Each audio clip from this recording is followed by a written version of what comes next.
YouTube, what is going on? We're back with another video, and today I wanted to touch on the topic that we touched on a little bit yesterday, the FTC, because the FTC won't censor me. Yeah, whatever. Still recovering. I'm hoping to be back soon, streaming and whatnot. But I wanted to talk about this whole thing, and really go over a couple tweets, a couple examples, and really just break this down and give my two thoughts on the whole. Well, not to defend the billion-dollar company, but shouldn't the parents be responsible? Right now, this is not exclusive to Genshin.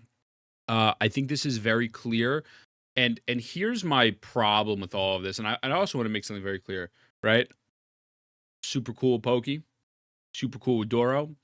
I actually really like both of them quite a bit. I think both of them are actually great human beings, but it's 100% okay to disagree on things and not attack them, right? So when you're playing a gacha game, gacha games are just intrinsically predatory. Excuse me. It does. I just have Genshin open now because we're using Genshin as an example from the article, but it doesn't necessarily just have to be Genshin.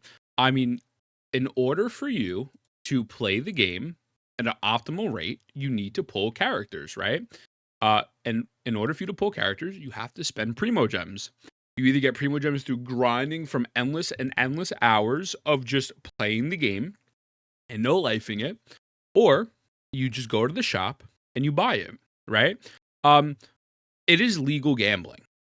Like every gacha game, Genshin, Wuwa, ZZZ, HSR, they're all legal. Now, there are some games, like I think Wuwa, although they're not 100% free of this, that do a type of, do certain things to make the gambling aspect feel not as predatory, right? But they're all still predatory because, for example, Mavica is now the best character in the game. Sitlali is the best character in the game. They're both on the same exact banner. We went over this a million times, right? So, uh, government stepping in and going over these games and adding some restrictions, I don't think is a bad thing. I don't think this is bad at all. Because realistically, these games should be rated 18. I had a video, I didn't even release it, but I think I might now with this controversy. Gacha games should be rated 18 plus, simply for the fact that they are gambling. That's exactly what it is. Just because you're not at the slot machine or something doesn't mean this isn't legitimate gambling. So I wanted to go over a couple of these tweets and break this down, right? And again, nothing but love and respect for Doro and Pokey, and we're gonna go over Gotcha Smacks as well. Not to defend the multi-billion-dollar company. I'm gonna see if I can try to zoom in here real quick. I don't think I can. Let's see. Hold up. Bam. All right, cool. Yeah, there we go. Okay, cool. Not to defend the multi-billion-dollar company, but aren't the gacha mechanics explained in game? If you're allowing your kids to spend your money in a gacha game, then that's just bad parenting. I'm not sorry. Now, I understand this perspective because there are just genuine people who don't care and let their kids do whatever they want. And then, like, I know there is this one kid who spent their family's whole savings, and it was a whole story, and Hoyoverse didn't refund them. Bad parenting exists, 1000%. At the same time, though, and I'm going to jump the gun a little bit, we're going to use these screenshots. Genshin Impact is labeled as anime art, open world, and role playing. Nothing here indicating in which that it's gacha, that it's gambling, or anything like that. And again, I'm not going to sit here and defend bad parents because bad parenting is 1000% a part of this. If you are allowing your kids to spend all their money on this or steal your money, yes, that's a problem. But that is not the solution. Oh, well, just parent your kids better. Because it's predatory not only to just kids, but to just anyone with a gambling addiction, right? Like that's how gambling works, like dopamine and stuff. So I get what he's saying, but it's very misleading. I want to present something to you. Let's say, for example, excuse me, Mavi has 3 days left on this banner. I'm covering that. So you need 160 pity to get, pretty much 160 pulls to guarantee a character. That's the max, right? So the max, let's just put it to $320. Let's say in a gacha game, and this is why it's predatory. When I'm getting to it, give me a moment. Let me cook. Imagine if on the top of the banner it say $320 left until guaranteed character. Excuse me. Or $180 or $150, whatever the half is, till guaranteed 5-star. People would not. A lot of people would be like, "Oh, that's a lot of money. That's a lot of money. I don't think I'm going to do that. I don't think I'm going to pay for this." And that's why they don't do things like that. You know, when you say the gotcha's explained in the game, I mean, where are they explaining the hard pity or the soft pity? You know, like, and I'm not shitting on him, but I mean, like, maybe in details around some here, you know, they're explaining it, but like, I mean, guys, come on, you know, like, yeah, they give this little thing here, but you're not looking at the whole picture, right? We're not looking at the whole picture here. If those regulations go through and they have to put a dollar amount on these polls, I think their income is going to go down substantially, and the reason being is because most people, if you said, "Hey, $180 here," or if you went to the shop or anywhere here, it says, "Hey, if you want a 10 pull, it's $20." So instead of getting you Genesis crystals, because again, it is a bait, you buy currency with real money to get Genesis crystals. You then transfer your Genesis crystal to Primo Gems. And so you're not necessarily, like, a lot of the times, you're not 100% thinking, oh my God, what is this going to come out to? And a lot of the times, including myself, excuse me, I'm disappointed with the results. I'm like, wow, that's all I got for $30, right? Like, that's it? Like, okay, like, that's disappointing, right? And so I think the problem is like, yes, are there irresponsible parents out there? For sure, without a doubt.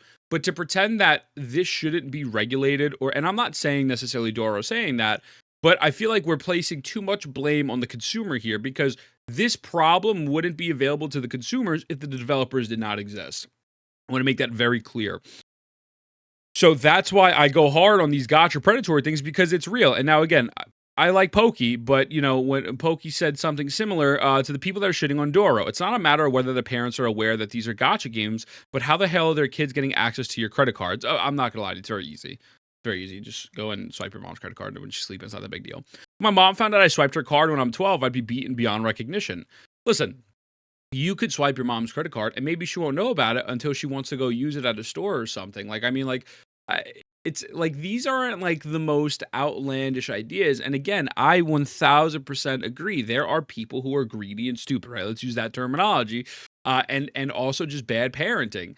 But this system is not good.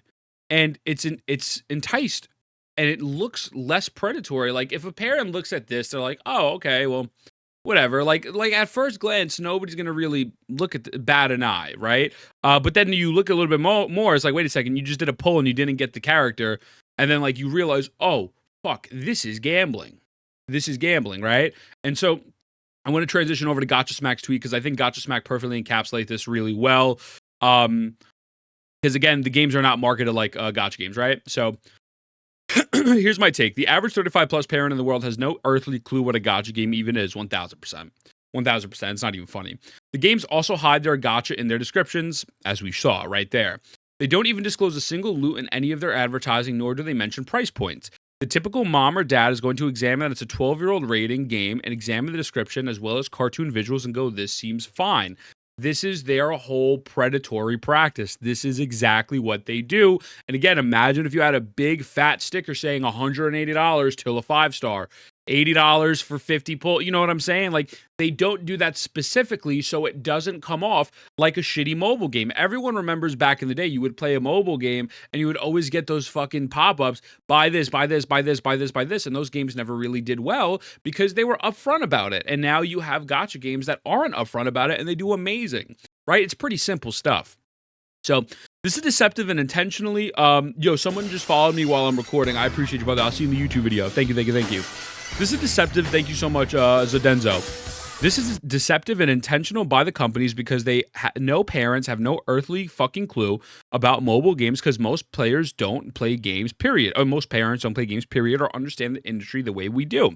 The kids get addicted and run into price points, and how that unfolds is absolutely due to lack of supervision.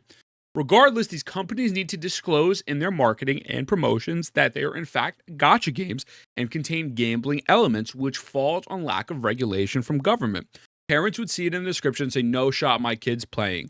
Long overdue regulation needed.